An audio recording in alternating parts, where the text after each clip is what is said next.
এই ফ্যাসিবাদের পুনরাবৃত্তি যদি না চাই, অবশ্যই আমাদেরকে ডেমোক্রেটিক প্রসেস বা গণতন্ত্রের চর্চা আমাদেরকে অব্যাহত রাখতে হবে। আমরা জনগণের শাসনের কথা বলি, সম্মানিত উপস্থিতিবৃন্দ। জনগণের কাছে আমরা শাসনের কথা বলি, জনগণের অধিকার প্রতিষ্ঠার কথা বলি।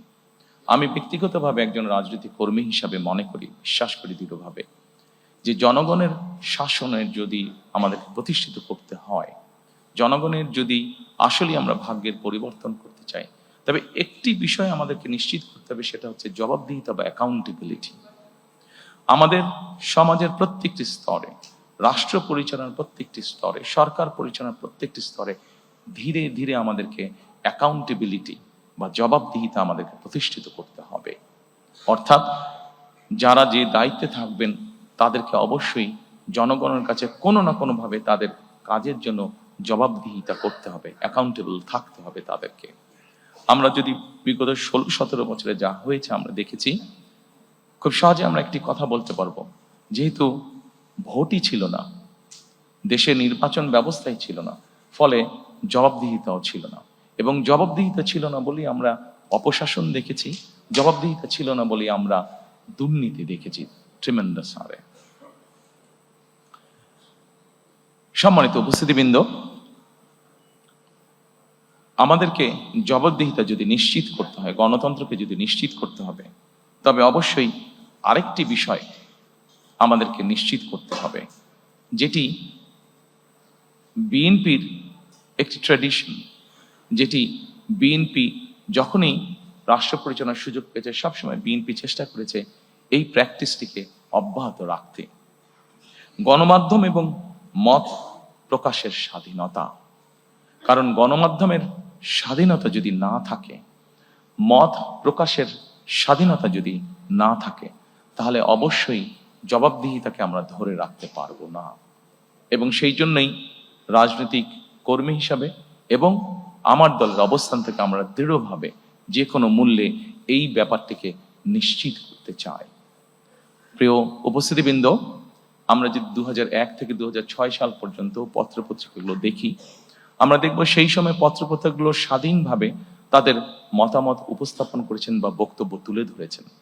এবং পত্রিকাগুলো এখনো আছে, আমরা পত্রিকাগুলো খুললেই দেখতে পাবো যেভাবে বিভিন্নভাবে সরকারকে, তৎকালীন সরকারকে সমালোচনা করা হয়েছে। কিন্তু আমি খুব দৃঢ়ভাবে বলতে পারবো যে যেদিন যেই পত্রিকায় সরকারের বিভিন্ন বিষয় নিয়ে সমালোচনা করা হয়েছে, সেদিন সন্ধ্যার পরে কোনো এজেন্সি থেকে, কোনো পত্রিকার কাছে কোনো ফোন আসেনি যে এই নিউজটা সরাতে হবে, এই নিউজটা কেন করলেন, বা এই ধরনের কোনো ফোন আসেনি, যা আমরা অবশ্যই গত 16-17 বছর দেখেছি।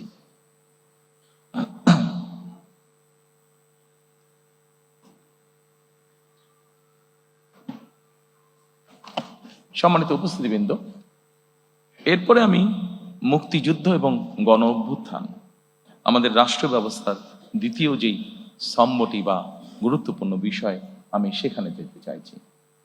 মুক্তিযুদ্ধ এবং গণ অভ্যুত্থান অত্যন্ত দুঃখজনক হলেও আমরা দেখেছি গত 16 বছর আমাদের জাতির যে গর্ব, যেটি নিয়ে আমরা যতদিন এই দেশ টিকে থাকবে, আমরা ততদিন যা নিয়ে গর্ব করব তা হচ্ছে আমাদের দেশের স্বাধীনতা বা মুক্তিযুদ্ধ। আমরা দেখেছি কিভাবে এই মুক্তিযুদ্ধটিকে একটি পরিবার বা একটি দলের সম্পত্তিতে পরিণত করার চেষ্টা করা হয়েছে।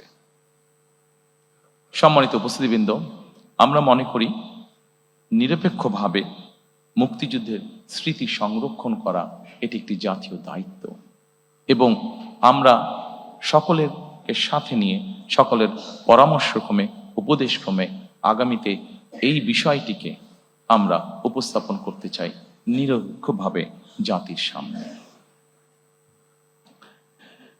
এরপরে আরেকটি গুরুত্বপূর্ণ বিষয়ের দিকে আমরা নজর দিতে চাই। গণ অভ্যুত্থানের শহীদ পরিবার ও যোদ্ধাদের কল্যাণার্থে আমরা এর ভিতরেই এটি বলেছি যে মুক্তিযোদ্ধা মন্ত্রণালয়ের মধ্যে আমরা একটি ডিপার্টমেন্ট তৈরি করতে চাই, যেটির কাজ হবে 2024 সালে যে গণ অভ্যুত্থান হয়েছে এবং বিগত 16 বছর ধরে গণতন্ত্র পুনরুদ্ধারের আন্দোলনে বহু মানুষ যারা খুন গুণ শিকার হয়েছেন, যারা বিভিন্নভাবে নির্যাতিত হয়েছেন, এই মানুষগুলোকে আমরা কিভাবে সহযোগিতা করতে পারি, কিভাবে এদের পাশে দাঁড়ানো যায়, সেই ব্যাপারে আমাদের একটি পরিকল্পনা রয়েছে আলাদা একটি ডিপার্টমেন্ট তৈরি করার মাধ্যমে। সম্মানিত উপস্থিতিবৃন্দ, আন্দোলনের সময় যারা শহীদ হয়েছেন, আমাদের একটি পরিকল্পনা রয়েছে সেই শহীদরা, তাদের বিভিন্ন এলাকা আছে, যারা যেই এলাকার স্বাভাবিকভাবে দেশ সামনের দিকে এগিয়ে নিয়ে যাবে। মানুষের প্রয়োজনে আমরা হাসপাতাল তৈরি করব, দেশের ভবিষ্যৎ প্রজন্মদের শিক্ষার জন্য আমরা শিক্ষা প্রতিষ্ঠান তৈরি করব ইনশাআল্লাহ। আমরা মানুষের যোগাযোগ ব্যবস্থা উন্নয়নের জন্য আমরা যোগাযোগ ব্যবস্থাকে উন্নয়ন করব, ব্রিজ, রাস্তাঘাট, বড় রাস্তাঘাট নির্মাণের মাধ্যমে। আমরা সিদ্ধান্ত গ্রহণ করেছি যে এই শহীদরা যাতে যুগের পর যুগ তারা হারিয়ে না যায়, বরং তারা যাতে মানুষের সামনে থাকতে পারে, সেজন্য এই সকল রাষ্ট্রীয় প্রতিষ্ঠান যেগুলো হবে, সেগুলো আমরা সেই এলাকার যারা গুম খুন শহীদ হয়েছেন তাদের নামে আমরা নামকরণ করব। সম্মানিত উপস্থিতিবৃন্দ, জাতীয়তাবাদী দল বিএনপি একমাত্র একটি দল যারা 1971 এবং 24-90 দেশের স্বাধীনতা, দেশের গণ অভ্যুত্থান, দেশের গণতন্ত্রের পুনরুদ্ধারের আন্দোলন প্রত্যেকটিকে বিএনপি একমাত্র রাজনৈতিক দল যারা ধারণ করে বা করতে পারে। সম্মানিত উপস্থিতিবৃন্দ, গণ অভ্যুত্থান ও ফ্যাসিবাদী আন্দোলনে শহীদদের অবশ্যই সার্বিক সহায়তা প্রদান আমাদের অন্যতম লক্ষ্য, যা এরই ভিতরে আমি আপনাদের সামনে উপস্থাপন করেছি। এরপরে আমি আপনাদেরকে অনুরোধ করব সাংবিধানিক সংস্কারের বিষয়টার দিকে যদি আপনারা নজর দেন। স্ক্রিনে সাংবিধানিক সংস্কার, রাষ্ট্র ব্যবস্থার, জি, এখানে অনেকগুলো বিষয় আছে। আমি সবগুলো বিষয় আলোচনা করব না, সেটি দীর্ঘ আলোচনা হবে, আপনাদের বিরক্তির উদ্যোগ হতে পারে। যেহেতু আমরা মোটামুটি ডিটেইলটা ফোল্ডারের মধ্যে বাংলা এবং ইংরেজিতে দিয়ে দিয়েছি, আমি সেই জন্য অতটা সময় আপনাদের নষ্ট করতে চাই না। আমি দুই একটি বিষয় এখানে আলাপ করতে চাই। অবশ্যই শহীদ রাষ্ট্রপতি জিয়া রহমান যখন দেশ পরিচালনার দায়িত্ব পান, যেহেতু আমাদের দেশের অধিকাংশ মানুষ মুসলমান, আমরা সংবিধানে সেই জন্য বিসমিল্লাহির রহমানির রহিম এবং আল্লাহর উপরে, সর্বশক্তিমান আল্লাহর প্রতি পূর্ণ আস্থা ও বিশ্বাস, এই কথাটি সংযোজন করেছিলেন। দুর্ভাগ্যবশত আমরা দেখেছি স্বৈরাচারের সময় সর্বশক্তিমান আল্লাহর প্রতি পূর্ণ আস্থা ও বিশ্বাস, এই কথাটিকে সরিয়ে দেওয়া হয়েছে। ইনশাআল্লাহ 12 তারিখের নির্বাচনে বাংলাদেশের জনগণের সমর্থনে বিএনপি সরকার গঠনে সক্ষম হলে আমরা সংবিধানে সর্বশক্তিমান আল্লাহর প্রতি পূর্ণ আস্থা ও বিশ্বাস, এই রাষ্ট্র পরিচালনার মূলনীতি হিসাবে আমরা সংবিধানে এটিকে পুনঃস্থাপন করতে চাই।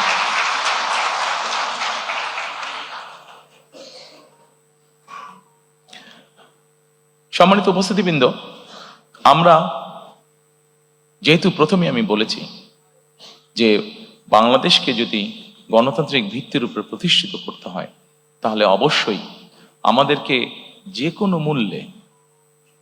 কোনো মূল্যে গণতান্ত্রিক অর্থাৎ ভোট প্রদানের যে চর্চা, ভোটিং রাইট বা ভোট যেই বিষয়টি, এটিকে আমাদের অব্যাহত রাখতে হবে এবং অবশ্যই নিরপেক্ষ ভোট, যেই ভোটের উপরে, যেই ভোট ব্যবস্থার উপরে, যেই ভোট প্রক্রিয়ার উপরে বাংলাদেশের মানুষের আস্থা থাকবে, এইরকম ভোট। এবং বাংলাদেশের মানুষের মনে করার কারণ আছে এরকম একটি নির্বাচন, কারণ অতীতে আমরা দেখেছি 91 সাল, 96 সাল, 2001 সাল যদি আমরা বিবেচনা করি, বাংলাদেশের মানুষ দৃঢ়ভাবে বিশ্বাস করে যে একটি নিরপেক্ষ নির্বাচনের নিশ্চয়তা একমাত্র একটি অরাজনৈতিক সরকার অর্থাৎ তত্ত্বাবধায়ক সরকার বা কেয়ারটেকার সরকারই এনশিওর করতে পারে। এবং সেই জন্যই আমরা যখন আমাদের 31 দফা উপস্থাপন করেছিলাম, সেই সময় আমরা বলেছি আমরা কেয়ারটেকার সরকার আবার দেশে পুনঃপ্রতিষ্ঠিত করতে চাই। এবং পরবর্তীতে বিষয়টি অনেকেই বলেছেন, বিষয়টি বর্তমান সরকার কর্তৃক যে সংস্কার কমিশন হয়েছে, সেখানেও আলোচিত হয়েছে। তবে সম্মানিত উপস্থিতিবৃন্দ, অবশ্যই আমার দলের একজন সদস্য হিসাবে আমি ক্রেডিট নিতেই চাইব যে বাংলাদেশে সবচেয়ে প্রথম আমরাই এই কথাটি বলেছি, অর্থাৎ স্বৈরাচারের সময় আমরা যে 31 দফা উপস্থাপন করেছি আজ থেকে প্রায় 2.5 বছর আগে, সেখানে আমরা পরিষ্কারভাবে বলেছি বিএনপি দেশ পরিচালনার সুযোগ পেলে এবং বিএনপির হাতে সেই পরিমাণ সংসদীয় আসনের শক্তি থাকলে আমরা অবশ্যই তত্ত্বাবধায়ক সরকারকে পুনঃপ্রতিষ্ঠিত করব। সম্মানিত উপস্থিতিবৃন্দ, আমরা আমাদের 31 দফার মাধ্যমে একটি প্রস্তাব জাতির সামনে অনেক আগেই দিয়েছিলাম। সেই প্রস্তাবটি হচ্ছে, যে ব্যক্তি প্রধানমন্ত্রী হবেন তার মেয়াদ 10 বছরের বেশি হবে না। পরবর্তীতে সরকার কর্তৃক গঠিত যে রিফর্ম কমিশন, সেখানে অন্যান্য অনেক দল আলোচনা করেছে, বাট এই কথাটি সর্বপ্রথম বিএনপি করেছিল, এটা ডকুমেন্টেড।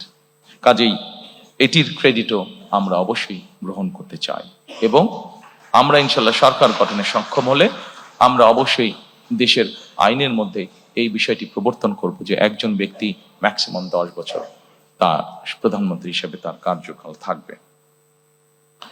সম্মানিত উপস্থিতিবৃন্দ, সাংবিধানিক যে সংস্কার, অনেক কিছু আছে, আমাদের অনেক কিছু হয়তো করা প্রয়োজন আছে। তারপরেও একটি বিষয় নিয়ে সুশীল সমাজের মধ্যে, সাংবাদিক নেতৃবৃন্দের মধ্যে সহ বিভিন্ন জায়গায় আলোচনা ছিল অনেক সময়, সেটি হচ্ছে সংবিধানের 70 অনুচ্ছেদ। এটি নিয়ে অনেক তর্ক বিতর্ক, ডিবেট, অনেক কিছু ছিল। 31 দফা যেদিন আমরা উপস্থাপন করি 22শে জুলাই, আমরা সেই 31 দফার মধ্যে বলেছিলাম যে অবশ্যই আমরা এই 70 অনুচ্ছেদ বিষয়টিকে আমরা ধীরে ধীরে পর্যায়ক্রমিকভাবে আমরা একটি অবস্থানে নিয়ে আসতে চাই। দু একটি বিষয় ছাড়া এইটি সম্পূর্ণভাবে ধীরে ধীরে আমরা ওপেন করে দিতে চাই।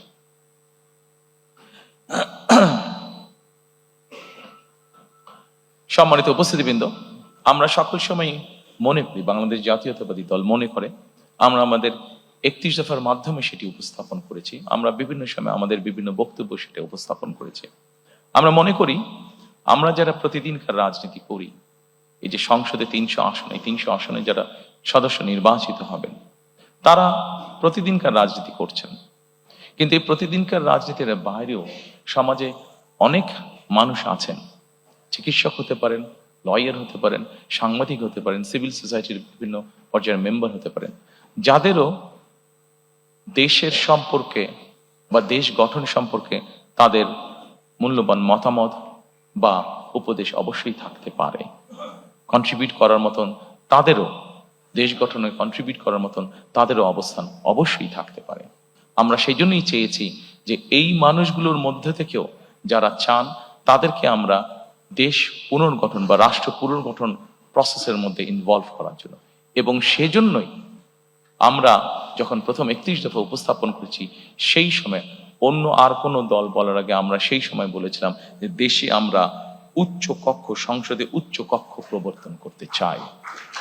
আমরা চাই বাংলাদেশে সমাজের সকল শ্রেণী পেশা, শুধু রাজনীতিবিদ নয়, রাজনীতিবিদদের বাইরেও যে সকল ব্যক্তি আছেন যারা কন্ট্রিবিউট করতে পারেন, সকলের মতামতের ভিত্তিতে, সকলের পরামর্শের ভিত্তিতে আমরা ধীরে ধীরে দেশকে সামনের দিকে পুনর্গঠন করতে চাই। সম্মানিত উপস্থিতিবৃন্দ, এই সাংবিধানিক সংস্কার প্রক্রিয়ার মধ্যে আরো অনেকগুলো পয়েন্ট আছে যা আপনারা দেখতে পাচ্ছেন। তবে আমি মনে করি সকল পয়েন্টগুলো এখানে হয়তো আলোচনা করলে অনেক দীর্ঘ সময় লাগবে। আমি সবকিছু হয়তো আজকে এখানে আলোচনা করছি না। এরপরে আমি আপনাদেরকে আমন্ত্রণ জানাবো সুশাসন। আমাদের রাষ্ট্র ব্যবস্থার সংস্কারের মধ্যে আরেকটি চ্যাপ্টার আছে, সেটি হচ্ছে সুশাসন। সম্মানিত উপস্থিতিবৃন্দ, আমরা যত পরিকল্পনাই গ্রহণ করি না কেন, সকল পরিকল্পনা যদি আমাদের বাস্তবায়ন করতে হয়, যে কোনো প্ল্যান আমরা গ্রহণ করি, এটাকে যদি ইমপ্লিমেন্ট করতে হয়, তাহলে অবশ্যই সুশাসন বলতে যা বোঝায় বা রুল অফ ল বলতে যা বোঝায়, সেটি আমাদেরকে যে কোনো মূল্যে বাস্তবায়ন করতে হবে। একটি সরকার যদি সুশাসন দিতে না পারে, তাহলে তার কোনো পরিকল্পনা যেমন বাস্তবায়ন হবে না, জনগণেরও কোনো লাভ হবে না। এবং সেজন্যই সুশাসনের মধ্যে একটি অন্যতম বিষয় হচ্ছে দুর্নীতির দমন বা দুর্নীতির যে করার গ্লাস, দুর্নীতির যে প্রভাব, যে বিস্তার আমরা গত 2 যুগ ধরে প্রায় দেখেছি, সেই বিস্তারকে যে কোনো মূল্যে রোধ করা। সম্মানিত উপস্থিতিবৃন্দ, বিএনপি একটি রাজনৈতিক দল যারা 2001 সালে বাংলাদেশের জনগণের ম্যান্ডেট নিয়ে সরকার পরিচালনার দায়িত্ব পায়। আমরা যখন পরিচালনার দায়িত্ব পাই তখন আমরা একটি খুব কষ্টকর একটি বোঝা আমরা ইনহেরিট করি। কি সেই বোঝাটি? সেটি হচ্ছে দুর্নীতি। 2001 সালে বাংলাদেশকে আন্তর্জাতিক সংস্থা দুর্নীতিতে চ্যাম্পিয়ন ঘোষণা করেছিল। আমরা যদি আন্তর্জাতিক ফ্যাক্টস ফিগারগুলো তারপর থেকে দেখি, 2001 সালের পর থেকে দেখি, বিএনপি খুব স্বাভাবিকভাবে এটি আমরা ইনহেরিট করেছিলাম, এই আনওয়ান্টেড যে লাইবিলিটিটা বা আনওয়ান্টেড যে বোঝাটা, এটা যেটা আমরা ইনহেরিট করেছিলাম। এবং তারপরে আমরা যদি খেয়াল করি, ফ্যাক্টস ফিগার যা বলে, বেগম খালেদা জিয়া সরকার পরিচালনা করার পর থেকে খুব কঠোর ছিলেন এই বিষয়ে, খুব কঠোর ছিলেন এই বিষয়ে। এবং তার কঠোরতার ফলেই আমরা যদি স্ট্যাটিস্টিকগুলো দেখি তাহলে আমরা দেখব ধীরে ধীরে ধীরে ধীরে বাংলাদেশ দুর্নীতিতে আস্তে আস্তে এইটাতে ডেভেলপ করতে থাকে। এবং 2006 সালে যখন আমরা তত্ত্বাবধায়ক সরকারের কাছে ক্ষমতা হস্তান্তর করি, বাংলাদেশ দুর্নীতিতে যে চ্যাম্পিয়ন, এই অপবাদ থেকে বেরিয়ে এসেছিল বাংলাদেশ 2006 সালে। আমি যে স্কোরিংগুলো হয়েছে এই ফোল্ডারে আপনাদের কাছে যেটা আছে, সেই ফোল্ডারের মধ্যে স্কোরিংগুলো সব দেওয়া আছে, আমি ইন ডিটেইলে গেলাম না। তবে সম্মানিত উপস্থিতিবৃন্দ, বাংলাদেশে বিএনপি সরকারই প্রমাণ করেছে একমাত্র যে তারা এই বিষয়টিকে কিভাবে নিয়ন্ত্রণ করতে হয় সেটি তারা জানে, এবং সেই কমিটমেন্টও আমাদের আছে। কাজেই ইনশাআল্লাহ দেশে সুশাসন প্রতিষ্ঠার জন্য আগামী 12 তারিখের নির্বাচনে আমরা বাংলাদেশের মানুষের সমর্থনে ইনশাআল্লাহ সরকার গঠনে সক্ষম হলে অবশ্যই আমাদের অন্যতম প্রধান লক্ষ্য থাকবে যে কোনো মূল্যে সুশাসন নিশ্চিত করা। এর ভিতরে অবশ্যই আরেকটি গুরুত্বপূর্ণ বিষয় আছে। আপনারা যদি এই পেজের সুশাসন, এই পেজটির একদম নিচে চলে যান, সেটি হচ্ছে ন্যায়পাল নিয়োগ, যেটি আমাদের অন্যতম লক্ষ্য, ন্যায়পাল নিয়োগ করা, যার মাধ্যমে আমরা আমাদের সুশাসনকে নিশ্চিত করার এক ধাপ এগিয়ে যাব।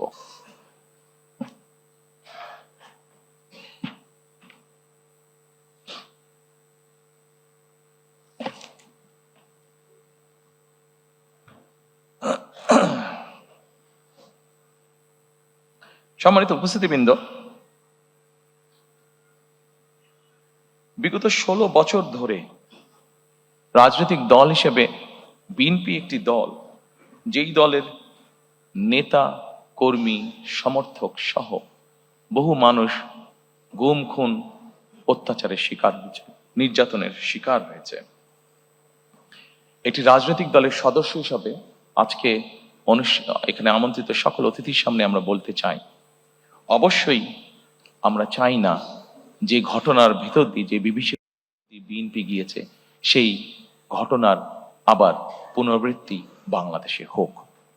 কারণ এই ঘটনার যদি পুনরাবৃত্তি হয় তাহলে কোনোভাবেই শান্তি প্রতিষ্ঠিত করা সম্ভব না। আমরা ক্ষতিগ্রস্ত হয়েছি, আমাদের নেতাকর্মীরা পঙ্গুত্ব বরণ করেছে, সহায় সম্পত্তি হারিয়েছে, কিন্তু প্রতিশোধ কখনো শান্তি এনে দিতে পারে না, প্রতিশোধ কখনোই ভালো কিছু এনে দিতে পারে না। এবং সেজন্যই আমরা মনে করি সর্বস্তরে যত দ্রুত সম্ভব দ্রুততার সাথে সর্বস্তরে আইনের শাসন প্রতিষ্ঠিত করাই একমাত্র এই দেশ এবং জাতিকে রক্ষা করতে পারে।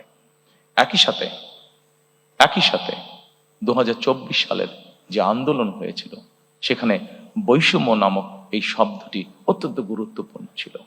আমরা চাই আমাদের ইচ্ছা, আমাদের লক্ষ্য, আমাদের হাতে দেশ পরিচালনার সুযোগ থাকলে আমাদের সর্বশক্তি দিয়ে আমরা চেষ্টা করব মেরিটোক্রেসির বাংলাদেশ বিনির্মাণ করার জন্য।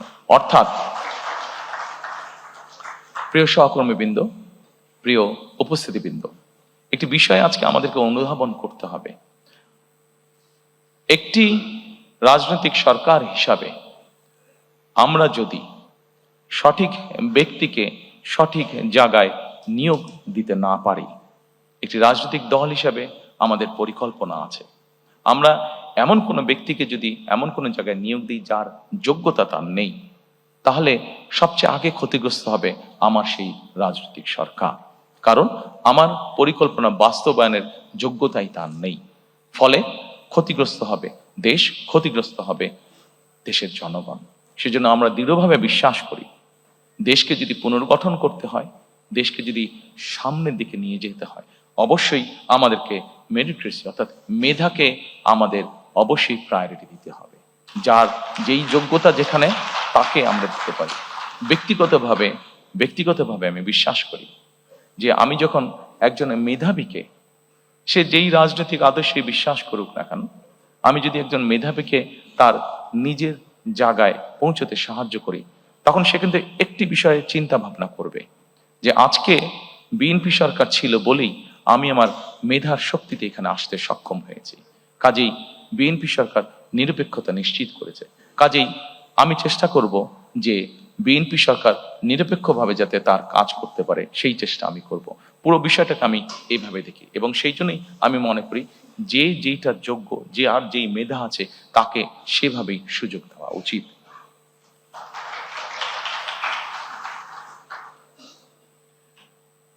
সম্মানিত উপস্থিতিবৃন্দ, একজন রাজনৈতিক কর্মী হিসাবে আমি নিজের অভিজ্ঞতা থেকে বলতে পারি যে বিচার বিভাগকে কিভাবে নিয়ন্ত্রণ করা হয়েছিল বিগত স্বৈরাচারের সময়। আমি, আমার মা, আমার পরিবার, আমরা এই বিচার বিভাগের নির্যাতনের ভিতর দিয়ে আমরা গিয়েছি। প্রিয় সহকর্মীবৃন্দ, একজন মানুষ হিসাবে, একজন রাজনৈতিক কর্মী হিসাবে আমার সর্বোচ্চ চেষ্টা থাকবে যে যে কোনো মূল্যে বিচার বিভাগের যে স্বাধীনতা সেটিকে নিশ্চিত করা। কারণ আমি নিজে ভুক্তভোগী কিভাবে বিচার বিভাগ একজন মানুষের জীবন, একটি সংসার ধ্বংস করে দিতে পারে। সেই জন্য আমরা সরকার গঠনে সক্ষম হলে আমাদের সর্বোচ্চ চেষ্টা থাকবে যে কোনো মূল্যে বিচার বিভাগের স্বাধীনতাকে নিশ্চিত করা। সম্মানিত উপস্থিতিবৃন্দ, এরপরে আপনাদেরকে আমি অনুরোধ করব, রাষ্ট্র ব্যবস্থার সংস্কারের শেষ যেই ঘটে স্থানীয় সরকার, সেখানে যদি আপনারা একটু দৃষ্টি দেন। সম্মানিত উপস্থিতিবৃন্দ, বিএনপি বিশ্বাস করে স্থানীয় সরকার হলো গণতন্ত্র এবং উন্নয়নের প্রাণ কেন্দ্র। আমাদের এখানে অনেকেরই অভিজ্ঞতা আছে বিভিন্ন দেশ দেখার, বিশেষ করে ইউরোপের উন্নত দেশগুলো দেখার। আমি নিজেও অনেকদিন ইউকেতে থাকতে বাধ্য হয়েছি। আমি সেখানে যতটুকু দেখেছি, আমার যতটুকু অভিজ্ঞতা হয়েছে, যে স্থানীয় সরকার বলতে যেই সরকারটিকে বোঝায়, এটিকে যদি আমরা স্বাধীনভাবে কাজ করতে দিতে সক্ষম হই, এটিকে যদি আমরা একটি প্রাতিষ্ঠানিক রূপ হিসেবে ধীরে ধীরে গড়ে তুলতে পারি, তাহলে দেশের অনেক সমস্যার সমাধান করা স্থানীয়ভাবে সম্ভব হবে। দুঃখজনকভাবে হলেও আমাদের দেশের টেকনাফের একজন মানুষকে বা তেঁতুলের একজন মানুষকে অনেক সময় ঢাকায় আসতে হয় বিভিন্ন কাজে, ছোট্ট একটি কাজে হয়তো তাকে ঢাকায় আসতে হয়। কিন্তু আমরা যদি ধীরে ধীরে স্থানীয় সরকার এটিকে যদি আমরা ধীরে ধীরে শক্তিশালী করে গড়ে তুলতে পারি, তাহলে অবশ্যই এমন পরিস্থিতি দাঁড়াবে যে কোনো একটি মানুষকে তার প্রয়োজনের জন্য, ছোটখাটো প্রয়োজনের জন্য হয়তো ঢাকায় আসার প্রয়োজন হবে না, সে স্থানীয়ভাবেই তার সমস্যার সমাধান করতে পারবে। শুধু তাই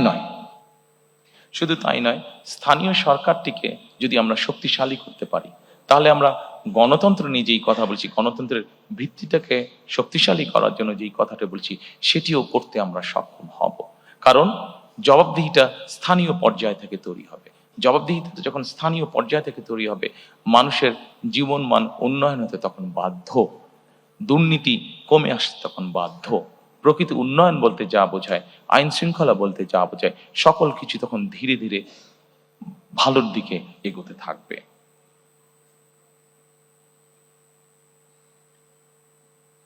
সেই জন্য সম্মানিত উপস্থিতিবৃন্দ, আমরা চাই স্থানীয় সরকারগুলোতে পর্যাপ্ত অর্থ প্রদান করা এবং সেটির মাধ্যমে জনগণের ক্ষমতাকে ধীরে ধীরে শক্তিশালী করা, ধীরে ধীরে প্রতিষ্ঠিত করা। আমরা 20 কোটি মানুষের দেশ, ঢাকা থেকে আমরা কখনোই সার্বিকভাবে দেশের উন্নয়ন করতে সক্ষম হব না। আমাদেরকে যে কোনো মূল্যে অবশ্যই চেষ্টা করতে হবে যাতে করে আমরা স্থানীয় সরকারকে শক্তিশালী করতে পারি, জবাবদিহিতা তৈরি করতে পারি এবং লোকাল যে সমস্যাগুলো আছে সেগুলো যাতে স্থানীয় পর্যায়ে আমরা ধীরে ধীরে সমাধান করতে পারি। সম্মানিত উপস্থিতিবৃন্দ, এরপরে আমি আপনাদেরকে আমন্ত্রণ করব আমাদের দ্বিতীয় স্তম্ভ বা দ্বিতীয় পিলারটি দেখার জন্য, যেটাকে আমরা নামকরণ করেছি বৈষম্যহীন আর্থ সামাজিক উন্নয়ন ও টেকসই রাষ্ট্রীয় সক্ষমতা অর্জন।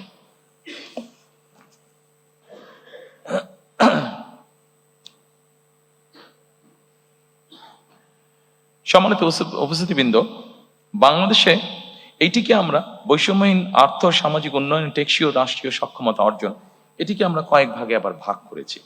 এখানে প্রথমে আছে সামাজিক সুরক্ষা, যেটি অবশ্যই প্রয়োজন। এটি শুধু বাংলাদেশের মতন দেশে না, এটা ইউরোপের যে কোনো যেগুলা ভালো দেশ, সেখানেও কিন্তু এই সামাজিক সুরক্ষা মানুষকে প্রদান করা হয়ে থাকে। এরপর আছে নারীর ক্ষমতায়ন। একটি দেশ, যেই দেশের অর্ধেক জনসংখ্যা হচ্ছে নারী, সেখানে নারীর ক্ষমতায়ন যদি আমরা নিশ্চিত করতে না পারি, আমরা যত বড় বড় কথাই বলি না কেন, কোনোটি কখনো সাকসেসফুল করা সম্ভব নয়। এরপরে আছে, এই ঘরের মধ্যে আছে কৃষি এবং খাদ্য, দুটো একইভাবে রিলেটেড। কৃষি যদি ভালো না হয়, খাদ্যের সরবরাহ যদি ঠিকভাবে না থাকে, স্বাভাবিকভাবে মানুষ অপুষ্টি সহ বিভিন্নভাবে আস্তে আস্তে পিছিয়ে যাবে। গুরুত্বপূর্ণ একটি বিষয় আছে কর্মসংস্থান এবং যুব উন্নয়ন। আমাদের 4.5 কোটি প্রায় ইয়াং মানুষ, এই মানুষদেরকে যদি আমরা কর্মসংস্থান বা উন্নয়নের দিকে নিয়ে যেতে না পারি, কোনোভাবেই সম্ভব না উন্নয়নকে ধরে রাখা। শিক্ষা, মানব সম্পদ, স্বাস্থ্য সেবা, প্রত্যেকটি আমাদের জানাতে অত্যন্ত গুরুত্বপূর্ণ। এরপরে একটি বিষয় আসছে প্রতিরক্ষা এবং পররাষ্ট্রনীতি। আমরা যখন ওই ঘরে যাব, আমি আপনাদের সাথে সংক্ষেপে এই বিষয়টি, আমার মতামতকে আপনাদের সামনে তুলে ধরবো বা আমাদের পর্যালোচনা। এরপরে আছে আমাদের প্রায় 1.5 কোটি মানুষ প্রবাসে বাস করেন এবং তারা আমাদেরকে দেশ গঠনে বিভিন্নভাবে সহযোগিতা করেন। তাদেরকে নিয়ে কি চিন্তা, সেটিও সংক্ষেপে আপনাদের সামনে তুলে ধরবো। এবং এরপরে আসছে পরিবেশ, পানি ও দুর্যোগ ব্যবস্থাপনা। আমরা যদি প্রথমে আসি, সম্মানিত উপস্থিতিবৃন্দ, সামাজিক সুরক্ষা।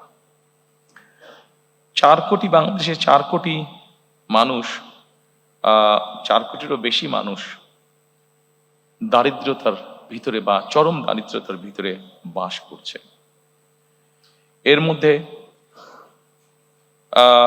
দেশে প্রায় 53 লক্ষ নারী আছে যারা বিধবা। একটি বড় অংশ আছে যাদেরকে নিয়ে আমরা সাধারণত কথা বলি না, বলার সুযোগ হয় না, অথবা বিভিন্ন কারণে আমরা এড়িয়ে যাই। সেটি হচ্ছে প্রতিবন্ধী মানুষ। যেভাবেই হোক আমাদের সমাজ ব্যবস্থার কারণে কেন জানি এই মানুষগুলোকে আমরা চেষ্টা করি লুকিয়ে রাখতে, যেটি একদিক থেকে অন্যায়। প্রিয় সহকর্মীবৃন্দ, সম্মানিত উপস্থিতিবৃন্দ, প্রথমেই আমরা দুটি কাজে হাত দিয়েছি, যে দুটি বিষয় কম বেশি আপনারা এর মধ্যে শুনেছেন। দুটি কাজ আমরা শুরু করতে চাই এই সামাজিক সুরক্ষাটাকে নিশ্চিত করার জন্য। সেটি কি? সেটি হচ্ছে আমরা বাংলাদেশে প্রত্যেক গৃহিণীর হাতে, বাংলাদেশে প্রায় 4 কোটি পরিবার আছে, প্রত্যেক গৃহিণী হাতে আমরা একটি কার্ড পৌঁছে দিতে চাই। সেটির নাম হবে ফ্যামিলি কার্ড। এই ফ্যামিলি কার্ডটা, এটি কিন্তু শুধু নারীরা পাবেন এই ফ্যামিলি কার্ডটা। এখন আপনি হয়তো বলতে পারেন এই ফ্যামিলি কার্ড দিয়ে কি হবে। সম্মানিত উপস্থিতিবৃন্দ, আমরা একটি কথা প্রায় বলছি, আমাদের পরের যেটি আছে নারীর ক্ষমতায়ন। দেখুন, আমাদের দেশের নারীরা, অধিকাংশ নারী কি অবস্থায় থাকেন সামাজিক বা মানসিক বা পারিবারিকভাবে, আমি সেই দীর্ঘ আলোচনায় গেলাম না। আমরা সকলেই জানি ওনারা অনেক ডিপ্রাইভড অবস্থায় থাকেন, আন্ডার প্রিভিলেজ অবস্থায় ওনারা থাকেন। আমরা যখনই সরকারের পক্ষ থেকে একটি কার্ড একজন গৃহিণীর কাছে পৌঁছে দিব, স্বাভাবিকভাবে কিন্তু উনি এম্পাওয়ার্ড ফিল করবেন, মানসিকভাবে তখন ওনার একটা শক্তি বৃদ্ধি পাবে। ওনার পরিবারের কাছে, বাবার পরিবার, নিজের স্বামীর পরিবার, শ্বশুর বাড়ি, সকল জায়গায় উনি কিছুটা এম্পাওয়ার্ড ফিল হবেন। এটি আমরা দৃঢ়ভাবে বিশ্বাস করি। আসনের পরে এই কার্ডের মাধ্যমে আমরা যেটি এর মধ্যে ক্যাম্পেইনিং করেছি, সেখানে আমরা বলেছি আমরা তাদেরকে প্রতি মাসে 2 থেকে 2,500 টাকা আমরা তাদের কাছে পৌঁছে দিতে চাই, অথবা সমপরিমাণ খাদ্য সহযোগিতা তাদের কাছে পৌঁছে দিতে চাই। অনেকেই বলতে পারেন যে 2 থেকে 2,500 টাকা দিয়ে কি হবে একজনের। আমরা কিন্তু একবারও বলিনি আমরা তাদেরকে পুরো মাসের সহযোগিতা দিব। আপনি চিন্তা করে দেখেন, গ্রামের একটি সাধারণ পরিবার যার সদস্য সংখ্যা এভারেজে 5 থেকে 6 জন, আপনি যদি তার এভারেজ খুব এসেনশিয়াল বাজার সদাই যদি আপনি মনে করেন 6,000 টাকা হয়ে থাকে মিনিমাম, এর নিচে তো কষ্টকর ব্যাপার, এটা হয়ে থাকে, অর্থাৎ 4 সপ্তাহের খরচ যদি চা হয়ে থাকে, আপনি যদি তাকে 2,500 টাকার মতন দেন, তার মানে আপনি তাকে মোটামুটি ভাবে 1 সপ্তাহের একটা সাপোর্ট আপনি তাকে দিচ্ছেন।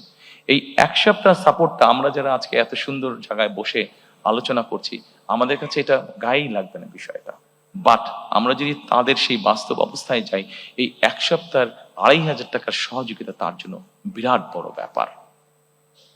এই 2,500 টাকা সে কোনো না কোনো ভাবে খরচ করছে, কিন্তু আপনি যখন তাকে এডিশনাল সাপোর্ট দিবেন, তখন একজন নারী এই 2,500 টাকাটা বিভিন্ন ভাবে খরচ করবে, অথবা সে তার নিজস্ব খরচ থেকে যেই টাকাটা সে বাঁচাতে পারবে সেটা তার বিভিন্ন ভাবে সে খরচ করবে। আসুন আমরা সংক্ষেপে দেখি সে কিভাবে কোথায় কোথায় সে খরচ করবে। আমরা যেই স্টাডি করেছি সেখানে আমরা 3টি জায়গা পেয়েছি যেখানে একজন নারী যতটুকু অর্থ বাঁচাতে পারেন সেটা সে খরচ করবে। কোথায় করবে? প্রথমত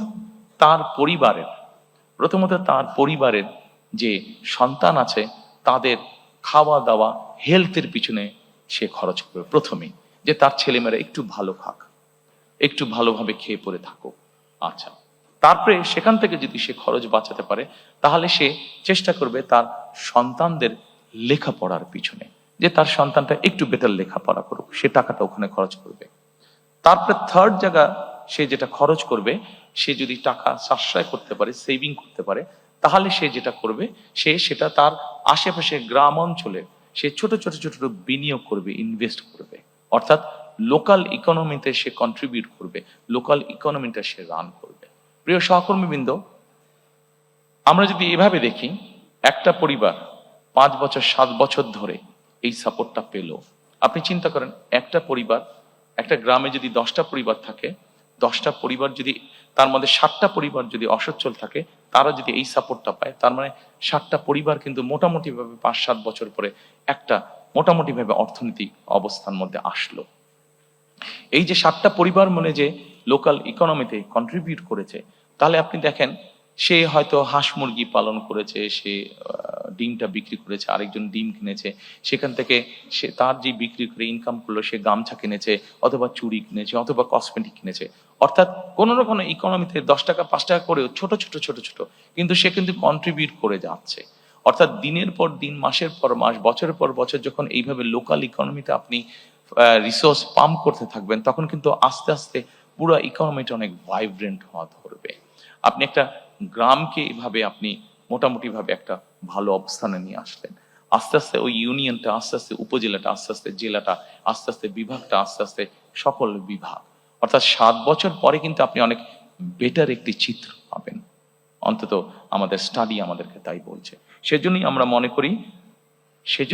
মনে করি এই ফ্যামিলি কার্ডটা হতে পারে শুনতে খুব ছোট লাগছে, কিন্তু এটার লং টার্ম পজিটিভ এফেক্ট অনেক অনেক অনেক বড় হবে ইনশাআল্লাহ।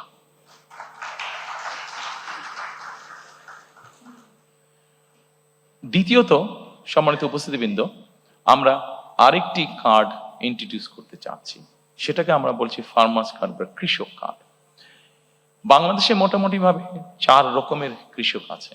প্রান্তিক কৃষক আছে, ক্ষুদ্র কৃষক আছে, মাঝারি কৃষক আছে, বড় কৃষক আছে।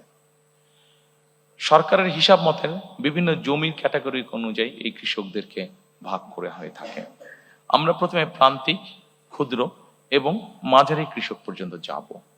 এই কৃষকদেরকে আমরা যেটা করব, যেমন ধরেন একজন কৃষকের হয়তো 5 বিঘা জমি আছে।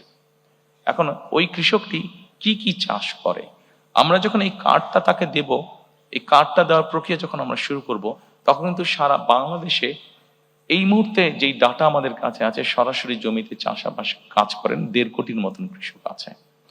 আমরা এই প্রত্যেকটা মানুষকে যাকে যাকে কার্ড দেব, প্রত্যেকটা মানুষকে কে কোথায় কার কতটুকু জমি আছে, কে কি চাষ করছে, পুরো জিনিসটাকে একটা আমরা ডাটা প্রসেসের মধ্যে, পুরো একটা সিস্টেমের মধ্যে আমরা নিয়ে আসবো। কাজে সাতক্ষীরায় কোন এলাকায় কোন কৃষক কি চাষ করছে, টেকনাফে কোন এলাকায় কোন কৃষক চাষ করছে, দিনাজপুরে কোন এলাকায় কোন কৃষক কি চাষ করছে, সব জিনিস আমাদের পুরা সিস্টেমের মধ্যে চলে আসবে।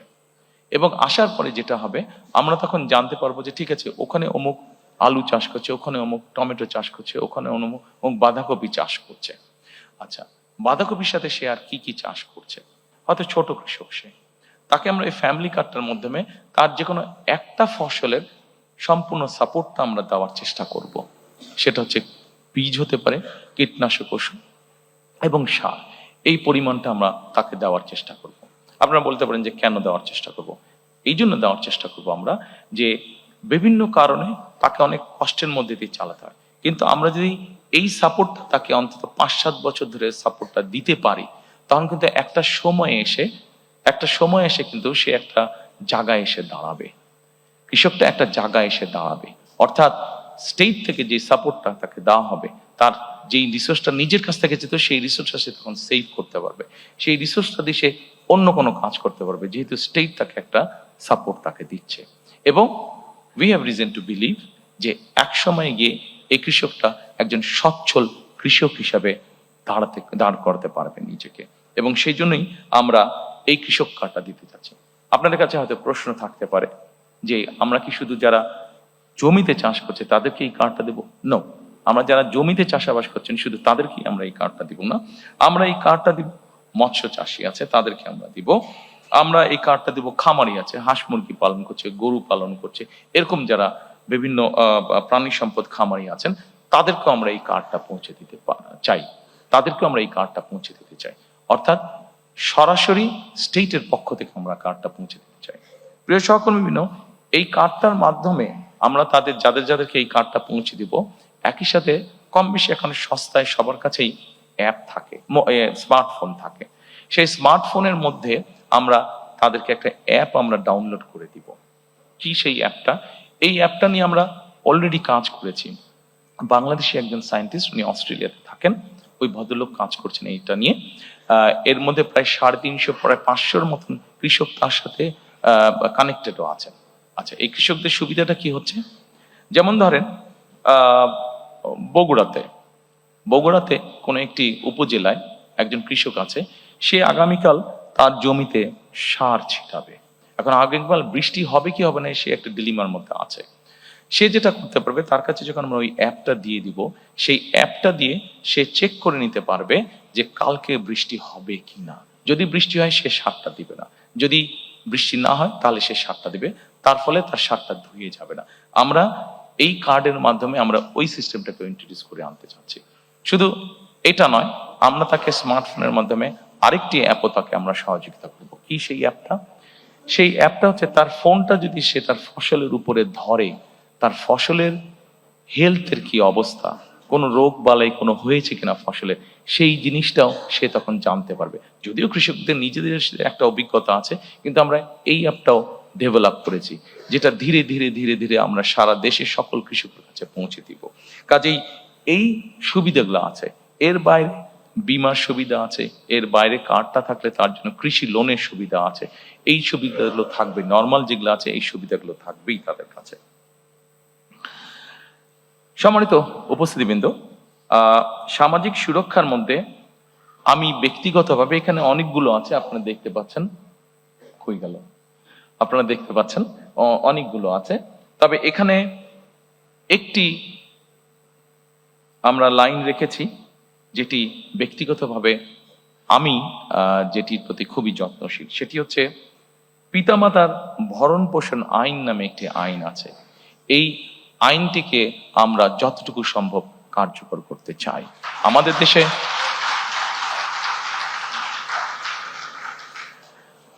দেশে এরকম অনেক বৃদ্ধ পিতামাতা আছেন যাদেরকে অনেক সময় যে কোনো কারণে সন্তানরা দেখতে চায় না বা ভরণ পোষণ করে না, কিন্তু রাষ্ট্রের পক্ষ থেকে কিভাবে বৃদ্ধ পিতামাতাদের পাশে দাঁড়ানো যায়, কিভাবে তাদেরকে সহযোগিতা করা যায়, এই ব্যাপারে আমাদের পরিকল্পনা রয়েছে।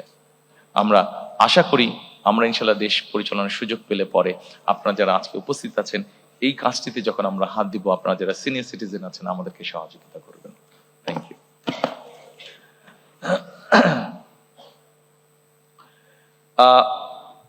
এরপরে আমি আপনাদেরকে অনুরোধ করব, এই বৈষম্যহীন আর্থ সামাজিক উন্নয়নের টেকসই রাষ্ট্রীয় সক্ষমতা অর্জনের এরপরে সেকেন্ড যেটি আছে আমাদের নারীর ক্ষমতায়ন। নারীর ক্ষমতায়নের ব্যাপারে এর আগেই বলেছি যে আমাদের যে ফ্যামিলি কার্ডটা, এটার মূল লক্ষ্য বা উদ্দেশ্যটা কি? মূল লক্ষ্য বা উদ্দেশ্য হচ্ছে, আমরা যদি জিনিসটাকে এভাবে দেখি, এর আগে বেগম খালেদা জিয়া যতবার রাষ্ট্র পরিচালনা করেছেন, আপনাদের সকলেরই ধারণা আছে যে নারীদের শিক্ষা ব্যবস্থা ক্লাস 1 থেকে 12 পর্যন্ত নারীদের শিক্ষা ব্যবস্থা উনি ফ্রি করেছিলেন। সম্মানিত উপস্থিতিবৃন্দ, আমাদের দেশে এখন যে কোনো স্কুল কলেজ যেখানেই যাই, আমরা যদি এনরোলমেন্ট দেখি, আমরা দেখবো যে ছেলে মেয়ে সমান সমান, ক্ষেত্র বিশেষে মেয়েদের সংখ্যা বেশি বিভিন্ন স্কুল কলেজ সবকিছুতে। এখন শুধু শিক্ষা দিলে তো হবে না, আমি যেটা আগেই বলেছি, শিক্ষার পাশাপাশি আমাদেরকে অর্থনৈতিকভাবে, সামাজিকভাবে এই নারীদেরকে আমাদেরকে প্রতিষ্ঠিত করতে হবে। এই নারীদেরকে সামাজিক এবং অর্থনৈতিকভাবে প্রতিষ্ঠিত করে, শুধু শিক্ষা আছে, শিক্ষার সাথে সাথে যদি আমরা তাদেরকে অর্থনৈতিকভাবে প্রতিষ্ঠিত করতে পারি, সামাজিকভাবে প্রতিষ্ঠিত করতে পারি, আমরা একটি শক্তিশালী সমাজ গঠন করতে পারবো, যেই সমাজে মানুষ যুক্তি তর্ক দিয়ে চলবে, যেই সমাজে আমরা আশা করি যেখানে খুব সুন্দরভাবে আমরা শান্তি স্থাপনের কাজ করতে পারবো। এবং সেজন্যই আমরা ফ্যামিলি কার্ডটি আমরা প্রবর্তন করতে চাই, যেই ফ্যামিলি কার্ডের মাধ্যমে আমরা নারীদেরকে পর্যায়ক্রমিকভাবে ধীরে ধীরে আমরা তাদেরকে অর্থনৈতিকভাবে এবং সামাজিকভাবে তাদেরকে এম্পাওয়ার্ড করতে চাই আমরা। সম্মানিত উপস্থিতিবৃন্দ, আমাদের একটি সেক্টর আছে বাংলাদেশে, যেটিকে আমরা গার্মেন্ট সেক্টর বলি, যেটি নিয়ে আমরা প্রত্যেকটি বাংলাদেশী নাগরিক গর্ব করি। আমরা যখন বিদেশে যাই, যারা বিদেশে থাকি বা বিদেশে যাই, আমরা যখন জামা কাপড় কিনি, যখন লেবেলটা দেখি মেড ইন বাংলাদেশ, মুখের মধ্যে সুন্দর একটা হাসি আমাদের ফুটে উঠে, ভালো লাগে মনের মধ্যে যে এই জামাটা মেড ইন বাংলাদেশ। যখন কোনো ব্র্যান্ডেড শপে আমরা দেখি মেড ইন বাংলাদেশ কাপড়টা, এই গার্মেন্ট শিল্পে বহু নারী কাজ করেন। বলা যায় টোটাল গার্মেন্ট শিল্পে যত মানুষ কাজ করে, যত শ্রমিক কাজ করে, তার 70% বা তার কিছু বেশি নারী শ্রমিক আমাদের। এখন সম্মানিত উপস্থিতিবৃন্দ, শুধু একটি সেক্টরেই কেন আমরা নারী রাখবো? আমাদের নারীরা তো কৃষিতেও কাজ করেন, আমাদের নারীরা তো অন্যান্য অনেক সেক্টরে কাজ করেন। আমাদের একটি লক্ষ্য এবং একটি পরিকল্পনা হচ্ছে যে বাংলাদেশে আমরা গার্মেন্টসের বাইরে আরো নতুন নতুন কতগুলো সেক্টরকে আমরা নিয়ে আসতে চাই, যেখানে নারীদের আরো বেশি সংখ্যক কর্মসংস্থানের সুযোগ হবে। সেটি গার্মেন্টস এর মতন অনেক সেক্টর আছে যেগুলোকে আমরা ইজিলি আনতে পারি। সেটি টয় সেক্টর হতে পারে, সেটি লেদার সেক্টর হতে পারে যেখানে নারীরা কাজ করতে পারবেন, সেটি এরকম আরো অনেক সেক্টর আছে যেখানে নারীরা কাজ করতে পারেন। অর্থাৎ আমাদের লক্ষ্য এবং উদ্দেশ্য আছে মোর নাম্বার অফ দেশের যে নারী জনগোষ্ঠী আছে তারা কর্মসংস্থানের ব্যবস্থায় এরকম সেক্টরকে আমাদের ইনভাইট করে দেশের মধ্যে নিয়ে আসা। প্রিয় সহকর্মীবৃন্দ, আমরা বিশ্বাস করি, উপস্থিতিবৃন্দ, সম্মানিত উপস্থিতিবৃন্দ, আমরা বিশ্বাস করি যে একজন নারীকে যখন আমরা কর্মসংস্থানের ব্যবস্থা করে দেব, স্বাভাবিকভাবেই প্রকৃতিগত কারণ হিসাবেই তাদেরকে আমাদের আরো কিছু ব্যাপারে সহযোগিতা করা উচিত। তাদের কর্মঘণ্টা কমানো বা বিভিন্নভাবে ডিস্ট্রিবিউট না করে বরঞ্চ আমরা যদি প্রাকৃতিকগতভাবে বিষয়টি বিবেচনা করি, একজন নারীকে তার সন্তানকে অনেক সময় দেখভাল করতে হয়, হয়তো ঘরে হয়তো তার সন্তানকে দেখভাল করার মতন সেই সাপোর্টটা তার নেই, তার কর্মসংস্থানে যাতে তাকে সেই সাপোর্টটা দেওয়া যায়, সেই জন্য আমরা কর্মস্থলে ডে কেয়ার এবং বেস্ট ফিডিং কর্নার আমরা কম্পালসারি করতে চাই। অর্থাৎ একজন নারী যখন তার সন্তানকে নিয়ে কর্মস্থলে আসবেন, উনি যে 8 ঘন্টা বা 10 ঘন্টা বা যতক্ষণই উনি কাজ করেন, অতটুকু সময় যাতে উনি নিশ্চিন্ত মনে কাজ করতে পারেন, সেই ব্যবস্থাটা আমরা এনশিওর করতে চাই।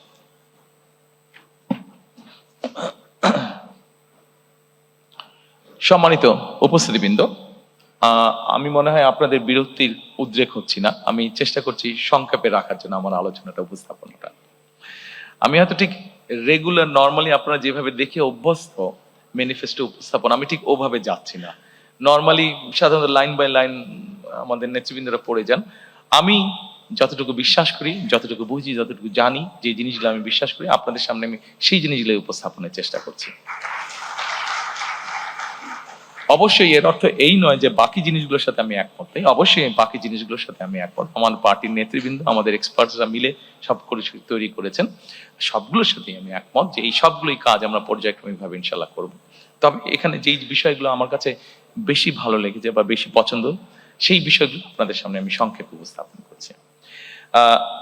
সম্মানিত উপস্থিতবৃন্দ, আসুন এরপরে কৃষি এবং খাদ্য। কৃষির ব্যাপারে কৃষক কার্ড নিয়ে আমি আপনাদেরকে কিছুটা বলেছি। এই কৃষক কার্ড আমরা বিশ্বাস করি কৃষি এবং কৃষককে একটা খুব স্ট্রং সাপোর্ট দিবে, যেটি লং রানে আমাদের কৃষি এবং কৃষককে গড়ে তুলতে আমাদের জন্য, দেশের জন্য এটা ভালো হবে। আমরা এর মধ্যে একটি সিদ্ধান্ত গ্রহণ করেছি, যেটি আমরা 91 সালেও কাজটি করেছিলেন দেশনেত্রী খালেদা জিয়া যখন উনি সরকার গঠন করেন। এইবার ইনশাল্লাহ 12 তারিখে আমরা সরকার গঠনে সক্ষম হলে 10,000 টাকা পর্যন্ত কৃষি ঋণ, সেটিকে আমরা সুদ সহ মওকুফ করতে চাই। আমরা হিসাব করে দেখেছি, আমাদের কাছে যে স্ট্যাটিস্টিক্স আছে, আমরা হিসাব করে দেখেছি যে এই মুহূর্তে যত ঋণ আছে, 10,000 টাকা পর্যন্ত কৃষি ঋণ যদি আমরা মওকুফ করি, সেটা সরকারের এমন কিছু চাপ পড়বে না। কাজে কৃষকদেরকে একটা সাপোর্ট দেওয়ার জন্য, এই কাজটি আমরা করতে চাই।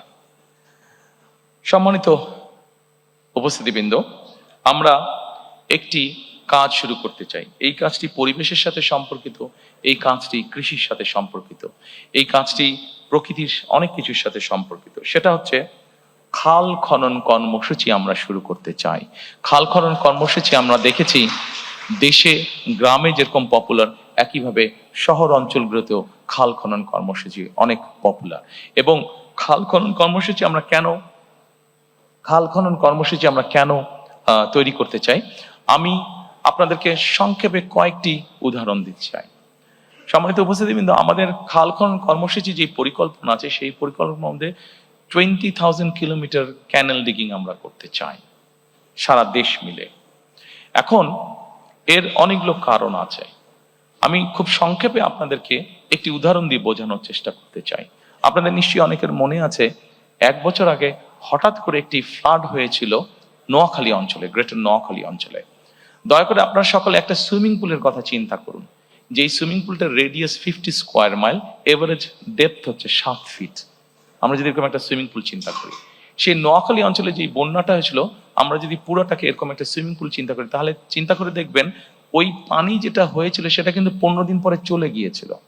কিন্তু আমরা যদি একটা 50 স্কোয়ার মাইলের একটা সুইমিং পুল, যেটার এভারেজ ডেপথ হচ্ছে 7 ফিট, আমরা যদি এই পরিমাণ পানিকে, যে পানিটি আমাদের কাছে থাকবে যতক্ষণ আমাদের প্রয়োজন, 7-15 দিনে চলে যাবে না। যদি আমরা এই পানিটিকে ধরে রাখার ব্যবস্থা করতে চাই, তাহলে আমাদেরকে অবশ্যই খাল খনন করতে হবে। প্রিয় উপস্থিতিবৃন্দ, খাল খনন আমাদেরকে আরেকটি কারণে করতে হবে। আমরা বাংলাদেশের যে কোনো জায়গায় যাই না কেন, এখন নলকূপের জন্য বোরিং করি না কেন, আমাদেরকে অনেক ভেতরে যেতে হয়। অর্থাৎ সারফেস ওয়াটার এত পরিমাণ আমরা ব্যবহার করেছি যে এখন আন্ডারগ্রাউন্ড ওয়াটারও ব্যবহার করতে করতে আমাদের ওয়াটার লেভেল অনেক নিচে চলে গিয়েছে। আমরা যদি এই ওয়াটারটাকে রিচার্জ না করি, তাহলে আমাদেরকে আগামী কয়েক বছর পরে ভীষণ বিপদে পড়তে হবে। খাল খনন হচ্ছে এটির অন্যতম আরেকটি কারণ। আমাদের একটি প্রবলেম আছে, আর্সেনিক প্রবলেম। বাংলাদেশের বিভিন্ন অঞ্চলে আর্সেনিক প্রবলেম আছে। আপনি যত আন্ডারগ্রাউন্ড ওয়াটার টেনে তুলবেন, আর্সেনিক আস্তে আস্তে উপরে আসতে শুরু করবে। আপনি যত ওয়াটার রিচার্জ করবেন আস্তে আস্তে আর্সেনিকটা ডাইলিউট হতে লাগবে, নিচে যেতে লাগবে। কাজেই বিভিন্ন বিষয়ে যদি আমরা বিবেচনা করি, সম্মানিত উপস্থিতি, কিন্তু আপনারা নিশ্চয়ই লক্ষ্য করেন অনেক সময় যখন ঢাকা থেকে একটু বাইরে টেরে যান, আপনারা বাই রোড যান, আপনারা খেয়াল করে দেখবেন রাস্তার দুই ধারে কম বেশি যে গাছগুলো থাকে, দেখবেন গাছগুলো কেমন যেন নেতিয়ে পড়েছে। এই নেতিয়ে পড়ার আরেকটা কারণ হচ্ছে ওই এলাকায় যে আন্ডারগ্রাউন্ড ওয়াটার লেভেল আছে এত নিচে চলে গিয়েছে যে গাছগুলো তার শিকড় আর নিচে পাঠাতে পারে না, এত নিচে চলে গিয়েছে। কাজে আমাদের এই প্রকৃতিকেও যদি আমাদের ঠিক করতে হয়, ধীরে ধীরে যদি আবার একটা স্বাভাবিক পরিস্থিতি ফিরিয়ে আনতে হয়, তাহলে আমাদের ক্যানেল ডিগিং করা অত্যন্ত প্রয়োজন। আমাদের পরিকল্পনার মধ্যে একটি রয়েছে বরেন্দ্র প্রকল্প পুনর্চালুকরণ করা।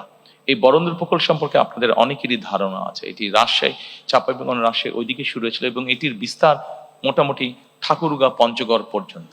এই বরেন্দ্র প্রকল্প চালু করার পরে আমাদের পুরো উত্তরাঞ্চলের কৃষির উৎপাদনই একদম পাল্টে গিয়েছিল।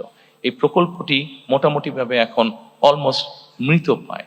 আমরা চাই এই প্রকল্পটিকে আবার চালু করার জন্য। সম্মানিত উপস্থিতিবৃন্দ, আমাদের এই কৃষি এবং খাদ্যের মধ্যে আপনি যদি খেয়াল করেন ডান দিকে একটি আছে জলবায়ু ঝুঁকি মোকাবেলা। জলবায়ু ঝুঁকি মোকাবেলা আমরা সিদ্ধান্ত গ্রহণ করেছি, আমরা পরিকল্পনা গ্রহণ করেছি যে এই ঝুঁকিটা আমাদের জন্য অত্যন্ত রিস্কি একটা ঝুঁকি। আমরা যদি দেখি আমাদের দক্ষিণাঞ্চল যেভাবে গাছপালা মরে যাচ্ছে, দক্ষিণাঞ্চলে যেভাবে নদী নালা শুকিয়ে যাচ্ছে, যেভাবে সমুদ্রের পানি উপরে উঠে আসছে, আমরা যদি দেখি আমাদের সারা বাংলাদেশে কিভাবে ফরেস্টেশন ধীরে ধীরে কমে যাচ্ছে, তাহলে আমাদেরকে ইমিডিয়েট এই কাজটিতে হাত দিতে হবে। এবং আমরা ঠিক করেছি 5 বছরে আমরা চেষ্টা করব, 5 বছরে আমরা চেষ্টা করব, যদিও খুব অ্যাম্বিশিয়াস প্রোগ্রাম, তারপরে আমাদের পরিকল্পনা আছে এবং 5 বছরে আমরা চেষ্টা করছি প্রায় 50 কোটির কাছাকাছি বৃক্ষ রোপণ করার জন্য। এরই ভিতরে আমাদের যারা এক্সপার্ট আছেন তারা মোটামুটি ভাবে কাজ করেছেন যে কোন এলাকার কোন বৃক্ষটা ভালো হবে, সেভাবে আমরা আমাদের পরিকল্পনা সাজিয়েছি। কাজেই টেকনাফে যে বৃক্ষটা হবে তেঁতুলিয়াতেও সেটা হতে পারে, কিন্তু অত ভালো হবে না, কারণ ওখানকার সয়েল ইজ ডিফারেন্ট, ক্লাইমেট আবহাওয়া কিছুটা ডিফারেন্ট। সেই জন্য আমরা সেভাবেই চিন্তা ভাবনা করেছি। এবং আরেকটি জিনিস করেছি, এখন যেটা মডার্ন যুগে করা যায়, আপনি স্যাটেলাইট ইমেজ দিয়ে আপনি কোনো জায়গায় যদি 500 গাছ লাগান, আপনি যদি 500 গাছের চারা ওখানে রোপণ করতে চান, ওখানে 500 চারা রোপণ হলো কি হলো না আপনি স্যাটেলাইট ইমেজ দিয়ে কিন্তু ওটা ঘরে বসে আপনি দেখতে পারবেন, মনিটর করতে পারবেন। সেজন্য এই সুবিধাটাও আমাদের আছে। তো আমাদেরকে জলবায়ুর ঝুঁকি মোকাবেলা করার জন্য আমাদেরকে জলবায়ুর উপযোগী যেই গাছগুলো আছে সেগুলো লাগাতে হবে, সেগুলো রোপণ করতে হবে। যেমন আমরা যদি ঢাকা শহরে, এই বোধহয় গত পরশুদিনও আমরা কোন একটা নিউজে আমি দেখলাম যে ঢাকা শহর বোধহয় পলিউশনে আবার বোধহয় কয়েকটার মধ্যে প্রথম বা দ্বিতীয় তৃতীয় এরকম হয়েছে। কাজেই এই ঢাকা শহরের এয়ারকেও যদি ফিল্টার করতে হয়, আপনাদের নিশ্চয়ই অনেকের জানা আছে যে নিম গাছ সাধারণত অন্য নর্মাল গাছের থেকে 3 গুণ বেশি অক্সিজেন প্রডিউস করে। কাজে আমরা যদি নিম গাছ প্রচুর পরিমাণে ঢাকা শহরে লাগাতে সক্ষম হই, রোপণ করতে সক্ষম হই, তাহলে আমরা কিছুটা হলেও আমাদের ঢাকা শহরের বাতাসকে আমরা ফিল্টার করতে পারবো। অবশ্যই এর বাইরে আমাদেরকে অনেকগুলো স্টেপ গ্রহণ করতে হবে, যেমন ডিজেল ইঞ্জিনের ব্যবহার কমিয়ে আনতে হবে, ফসিল ফুয়েল যেগুলোতে ব্যবহার হয় সেগুলো আমাদেরকে কমিয়ে আনতে হবে, আমাদেরকে ইলেকট্রিক ভেহিকলকে মোর এনকারেজ করতে হবে। সম্মানিত উপস্থিতিবৃন্দ, আমাদের কৃষিতে একটি বিরাট বড় সমস্যা আছে, সেটি হচ্ছে কৃষক এবং বাজারের সরাসরি যে সংযোগটা, এটা বিভিন্ন কারণে আমাদের পক্ষে হয়তো গড়ে তোলা সম্ভব হয়নি। আমাদের পরিকল্পনা আছে যে কিভাবে কৃষক এবং বাজারকে আমরা সরাসরি সম্পৃক্ত করতে পারি, অর্থাৎ মিডল ম্যানের যে প্রকৃতি আছে সেটাকে কিভাবে কমিয়ে আনা যায় এবং একই সাথে ট্রান্সপোর্টেশন কস্ট কিভাবে কমিয়ে আনা যায়, এই বিষয়টি আমাদের পরিকল্পনার মধ্যে আছে। সো দ্যাট তাহলে কৃষিজাত উৎপন্ন যে দ্রব্যগুলো সেগুলোর দামটা আমরা কমিয়ে আনতে পারবো। সেটাকে দাম যদি আমরা কমিয়ে আনতে পারি, তা আমরা মানুষের কাছে কম মূল্যে আমরা পৌঁছে দিতে সক্ষম হব। আমাদের আরেকটি বড় পরিকল্পনা আছে বা বড় সমস্যা আছে, সেই জন্যই আমরা পরিকল্পনা গ্রহণ করেছি। সেটি হচ্ছে আমাদের দেশের বিভিন্ন জায়গায় বিভিন্ন ফলাদি, শাক সবজি এগুলো উৎপাদিত হচ্ছে, কিন্তু আমাদের কৃষকরা কোনো শাক সবজি ফল ফলাদি হয়তো 7 দিন 15 দিন বা 1 মাসের জন্য এটাকে রেফ্রিজারেট করতে হবে, কিন্তু সেই রেফ্রিজারেট করার সিস্টেমটা আমাদের এখানে নেই, এবং যেটাকে হিমাগার বা কোল্ড স্টোরেজ বলে।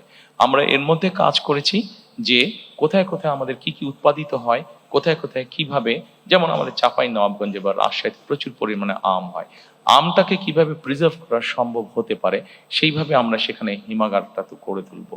যেখানে আমাদের টমেটো হচ্ছে, সেই সিলেট অঞ্চল ধরে যে বিভিন্ন জায়গায় আমাদের টমেটো হচ্ছে, এই টমেটোগুলো আমরা একসময় দেখি যে কৃষকরা ফেলে দেয় বা গরু ছাগল খায়, কারণ সে প্রপার দাম পাচ্ছে না, কারণ একটা সার্টেন টাইমের পরে সে যে ওটাকে ফ্রিজেট করবে সেই অবস্থাটা নেই। কাজে এই সবগুলো জিনিসকে আমরা মার্ক করেছি, এবং ধীরে ধীরে আমরা এই হিমাগার সিস্টেম বা রেফ্রিজারেট সিস্টেমটাকে আমরা গড়ে তুলতে চাই। সম্মানিত উপস্থিতিবৃন্দ, এরপরে আমি আপনাদেরকে অনুরোধ করব কর্মসংস্থান ও যুব উন্নয়নটি দেখার জন্য। কর্মসংস্থান এবং যুব উন্নয়ন, আমাদের প্রায় 27 লক্ষ বেকার আছে, এর মধ্যে 9 লক্ষ হচ্ছে আমাদের শিক্ষিত বেকার। প্রতি বছর বেকারের সংখ্যা বাড়ছে বই কমছে না। আমরা যদি আমাদের ডেমোগ্রাফি দেখি, পপুলেশন ডেমোগ্রাফিটা দেখি, যে 15-20 বছর থেকে আমাদের 60-62 বছর পর্যন্ত, তাহলে এটির সুবিধা আমরা পাবো 2040 সাল পর্যন্ত। অর্থাৎ আমাদের যারা এখন ইয়াং জেনারেশন আছে, এদেরকে যদি আমরা আগামী 40 সালের ভিতরে কর্মসংস্থানের ব্যবস্থা করতে না পারি, তাহলে আমরা আমাদের অর্থনীতির যে গতি আছে এটিকে আমরা তৈরি করতে পারবো না। অর্থনৈতিক যে সমৃদ্ধি আছে সেই সমৃদ্ধিটাকে আমরা কাজে লাগাতে পারবো না। সেজন্য আমাদেরকে যে কোনো ভাবেই হোক আমাদেরকে সিদ্ধান্ত বা পরিকল্পনা গ্রহণ করতে হবে কিভাবে আমরা এত বিপুল সংখ্যক, অর্থাৎ 15-20 বছর থেকে 60-62 বছর পর্যন্ত, যে অর্থাৎ 2040 সালের মধ্যে আমরা আমাদের যুব বলতে যেই শ্রেণীটা আছে, তরুণ বলতে যেই শ্রেণীটা আছে, তাদের কর্মসংস্থানের ব্যবস্থা করতে পারি। আমরা এখানে অনেকগুলো বিষয় চিন্তা করেছি, তার মধ্যে 2-3টি বিষয় আমি আপনাদের সাথে আলোচনা করব। যেমন বিদেশি ভাষা, আমাদের দেশ থেকে প্রচুর মানুষ বাইরে যায়। আমরা যদি এই মানুষগুলোকে যারা বাইরে যায় এদেরকে যদি আমরা ল্যাঙ্গুয়েজ কোর্স দিতে পারি, তাহলে এটি কিন্তু তার জন্য একটা বেনিফিট হবে, এবং ল্যাঙ্গুয়েজ কোর্সের কারণেই কিন্তু সে অনেক জায়গায়, দেশের বাইরে অনেক জায়গায় অনেক ইজিলি সে তার কর্মসংস্থানের ব্যবস্থা করতে পারবে।